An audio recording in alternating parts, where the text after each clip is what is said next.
Começamos pelo deputado estadual Carlos Bordalo, presidente da Comissão de Direitos Humanos da Assembleia Legislativa do Pará. Nós fomos surpreendidos, senador, por um evento que imaginávamos não fosse mais possível acontecer em um estado que já teve a dolorosa experiência do massacre em Eldorado dos Carajás.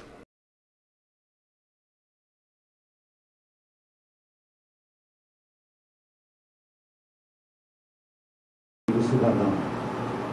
Entretanto, o primeiro dia de exercício da função, antes mesmo da posse, foi profundamente triste. Deu-se a chacina de Eldorado do Carajás, quando 19 sem terra foram os mortos, em conflito que, pelos antecedentes, era perfeitamente previsível e evitável. No mesmo dia, pela manhã, havia coordenado os trabalhos nesta casa das entidades que compõem o Fórum Permanente contra a Violência no Campo. E já à noite, dirigia-me com outro colega do Ministério Público Federal rumo a Eldorado de Carajás. Não o Eldorado da esperança, do lugar para... Eu sou repórter! Tá bom, para! Fala pra parar! Tá bom?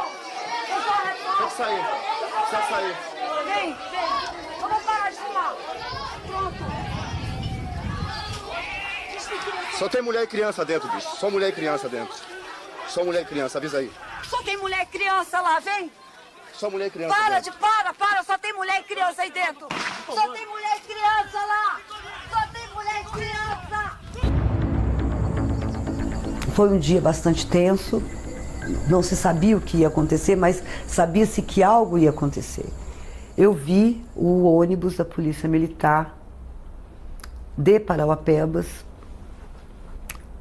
estacionar e descendo soldados. Aí eu fui até eles, fui até o Major Oliveira e perguntei a ele o que estava se passando, o que ia acontecer a partir dali. Aí ele me disse, olha, eu não sei o que vai acontecer porque o comando já não está mais comigo. Eu não tenho mais informação, não sei o que vai acontecer, só te dou um conselho. Se eu fosse você, eu sairia daí agora. 19 sem terra foram mortos. Segundo a perícia, pelo menos 10 deles a queima-roupa. A gente se colocou naquele momento na região mais cobiçada, né, que é a região de Carajás. Né? Então, esse eixo Marabá, Parauapebas, de fato, ele é o eixo das cobiças. Né? Então, assim, onde as pessoas, assim, como das montanhas, né, montanhas de cuscuz, né? Então, assim, aqui as montanhas são de cuscuz, são de ouro, então é o ouro, é o ferro, né? E terra, né? E terras boas, né? Terras férteis. Então, assim, você tem do ponto de vista do extrativismo, né? Então, tudo isso que eram os polígonos dos castanhais aqui na região. Então, tu tem, assim, uma riqueza em todos os sentidos. Para proteger, então, os latifúndios, os fazendeiros, os grupos econômicos passou a contratar pistoleiros e contar com a colaboração também e a participação de muitos policiais como pistoleiros também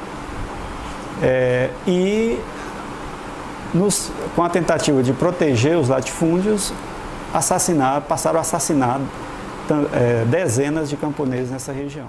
O que já se sabe é que a maioria dos tiros foi nas cabeças dos sem terra. Os corpos foram embalsamados.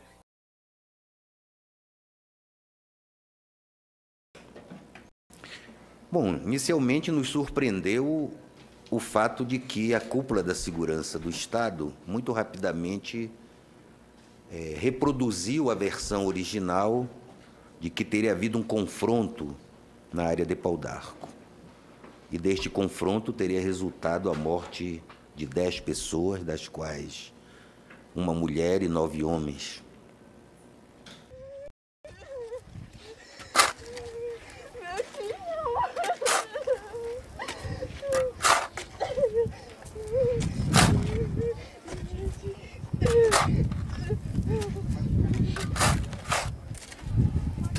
Era para nós ter pelo menos um enterro digno da nossa família. Ver o rosto deles, mas massacraram. Aí para pisar mais levaram os corpos e trazeram carniça para nós. Essa é a realidade do Brasil, né? É 2 irmãos, uma cunhada e 4 sobrinhos. Se tivesse existido troca de tiro, entendeu? Tinha saído policial baleado também, sabe? Tinha existido viatura com risco de bala, sabe como é que é? Nada disso não tem não, sabe como é que é? Não tem. Tem eles mortos. Foi cumprir uma ordem judicial e houve um conflito no local. Não há nenhum policial ferido. Nenhum policial ferido. Então, a Secretaria de Segurança Pública ela não pode simplesmente soltar uma nota dizendo que essas pessoas não eram camponeses. Eram trabalhadores que estavam numa situação de conflito. Eles não poderiam ter vindo cumprir naquela forma o mandato. O que estava lá da minha família morreu todos. Meu irmão não tem condição. A nossa possibilidade é pegar só e sepultar, pode dizer, porque não tem condição de se pegar e ficar velando eles, do tipo que eles estão tudo podres. Porque você está todo mundo vendo que está todo mundo podre aí, sabe como é que é? Eles chegaram atirando, não deu chance para ninguém se proteger. E as primeiras pessoas que foram mortas foi os 7 primeiros, que foi 4 sobrinhos nossos, da família, mais 3 que não fazia parte. E deixaram os outros 3 por último, que era o Ronaldo, o Antônio e a Jane. Mas a minha cunhada levou um tiro na canela esquerda. E o tiro mostra que aquilo ali foi para ela cair no chão. Bateram bastante na cara dela. E falaram pro meu cunhado e pro meu marido que eram para eles ver o sofrimento dela todinho primeiro. Eles se humilharam, eles choraram para eles não fazerem aquilo com ela nem com eles. Aí foi quando eles falaram, dizendo que cadê a valentona? Cadê a valentona daqui? Aí foi quando pegaram e deram 7 tiros nas costas dela. Desses 7 tiros, o meu marido e o Tonho, eles ficaram loucos, se humilhando, para não fazer mais aquilo que eles tinham feito. Foi quando pegaram meu cunhado e bateram bastante na cara dele também. Judiaram muito dele antes de matar ele. E meu marido ficava chorando e falava tanto para não matar. Aí foi quando pegaram meu cunhado e lascaram um monte de tiro só na cara dele, só de frente. Aí deixou meu marido por último. Nisso, pegaram meu marido e deram 2 tiros nos peitos dele, do lado esquerdo, bem no coração. E um na cabeça. E o da cabeça foi bem na nuca. E os primeiros depoimentos prestados já deixaram claro que ali não houve, de fato, nenhuma possibilidade de reação dos trabalhadores. Os trabalhadores foram surpreendidos no meio de uma chuva, quando estavam escondidos para passar a chuva, e não tiveram a mínima chance sequer de pegar em nada. Se escuta, inclusive, né, que você imagina, né, 10 corpos numa picape, na carroceria, né, de uma picape, numa estrada toda esburacada, que é aqui do sul do Pará, nessa região. Os corpos foram se batendo, se chocando na própria caminhonete, criando mais hematomas, mais machucados, né? Tudo com o objetivo, inclusive, de depois justificar as torturas, né? Se há mortes, os policiais não poderão retirar os corpos do local. Eles deveriam de ter chamado a perícia para que viesse até aqui o Instituto Médico Legal recolher seus corpos para que houvesse uma avaliação sobre o que aconteceu exatamente aqui no local. Com acompanhamento do Ministério Público Estadual e Federal, chegou-se no local do possível conflito. A perícia está realizando os primeiros levantamentos, colhendo provas. Estamos só apenas dando a segurança para que eles possam trabalhar de forma segura e isolada. Estávamos todos aqui seguindo um lugar muito complicado, que indica ter sido uma operação de muita complexidade, se ela foi aqui. Porque até encontrar as pessoas é muito difícil. Então, esses indícios apontam que a ação deve ter ocorrido muito cedo, que certamente os trabalhadores ainda poderiam até estarem dormindo ou ainda na rede. Bandido que atentar contra o policial vai levar chumbo, sim!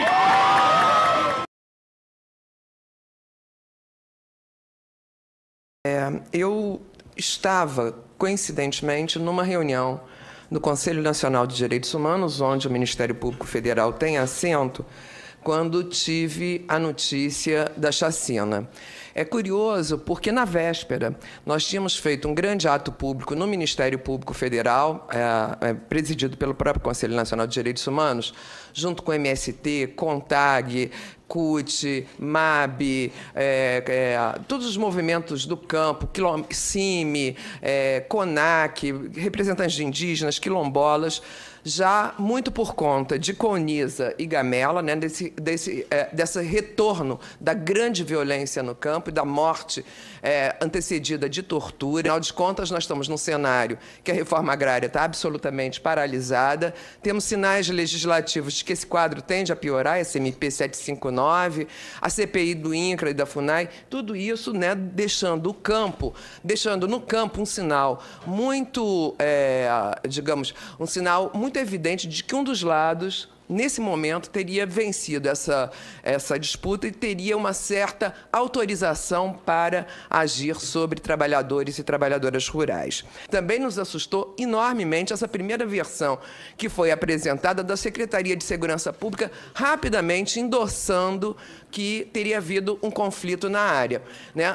Afinal de contas, é, no mínimo, estranho que 10 pessoas morram e se acha que isso vai ficar por assim mesmo. Os policiais vêm, trazem sua versão e o Estado imediatamente endossa essa versão.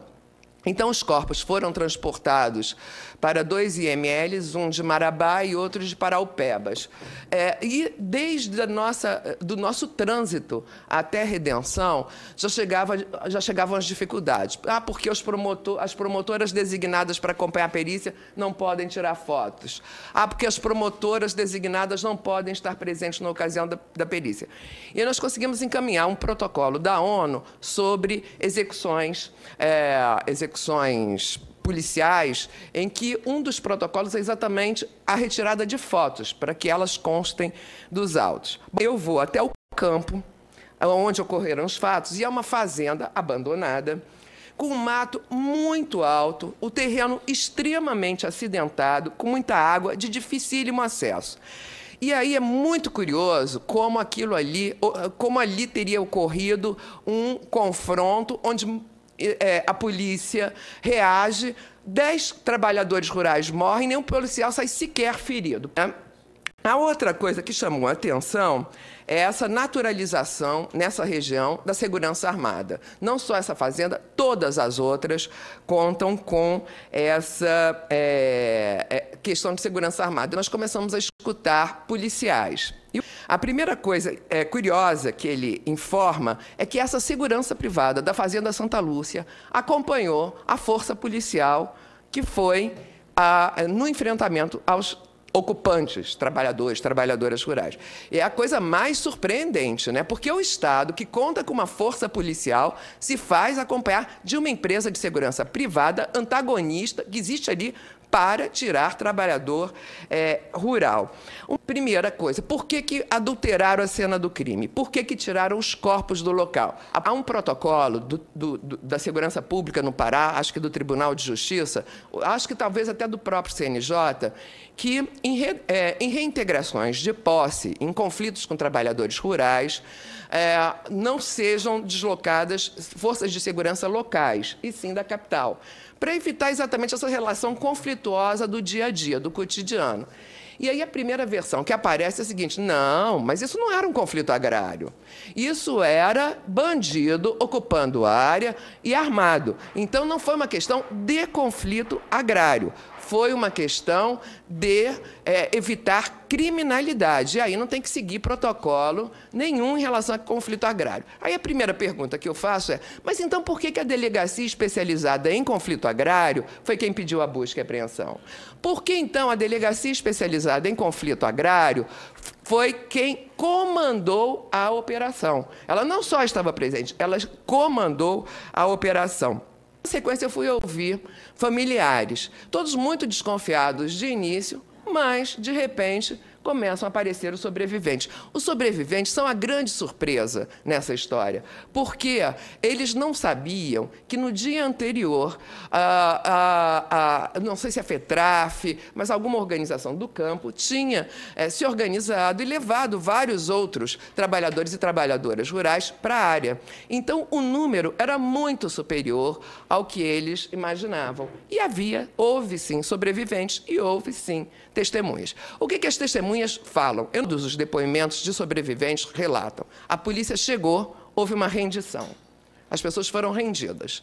Rendidas, ficaram embaixo exatamente dessa região onde se abrigaram da chuva, embaixo de uma lona preta, e a polícia começava a falar bandido, e começou a bater, torturar e matava. Bater, torturar, matava. Descobriram uma pessoa que estava fugindo. Essa pessoa que leva um tiro nas nádegas, que vai parar no hospital. E essa pessoa também endossa a mesma versão dos outros sobreviventes. Todos os sobreviventes dão notícia de tortura e de execução. Como foi dito há pouco, nós estamos numa situação no campo que enseja preocupação. Nós temos esses episódios se sucedendo com uma velocidade absurda. Não se mata mais apenas, né? Tem que se matar, se torturar e se mostrar que está fazendo isso claramente. Nós vamos reinstaurar o escravagismo no país com essas reformas trabalhistas, previdenciária e essa coisa toda.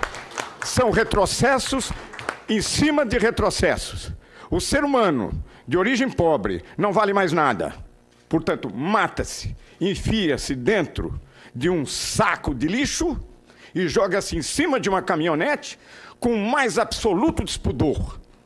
E nós, de forma impotente, estamos aqui.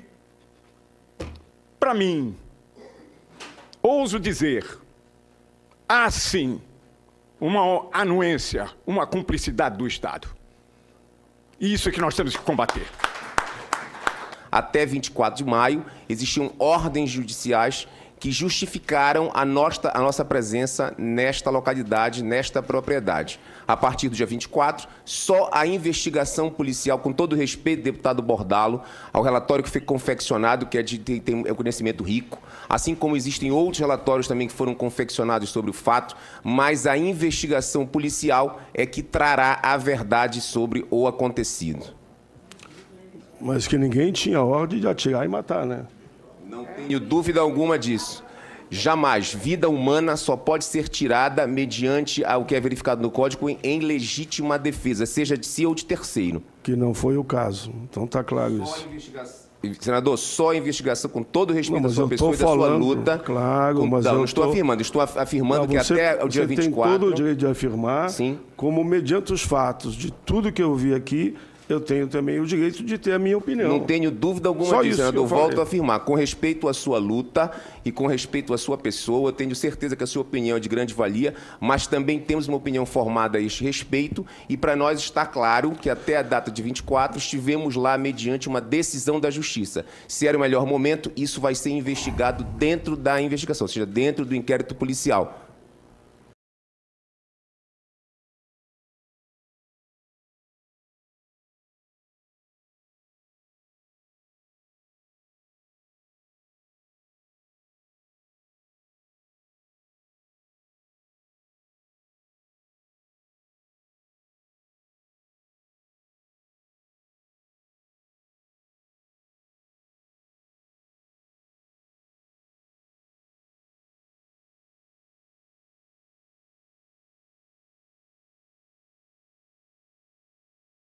Companheiros, companheiras, 25 anos de Procuradoria Federal de Direito Cidadão.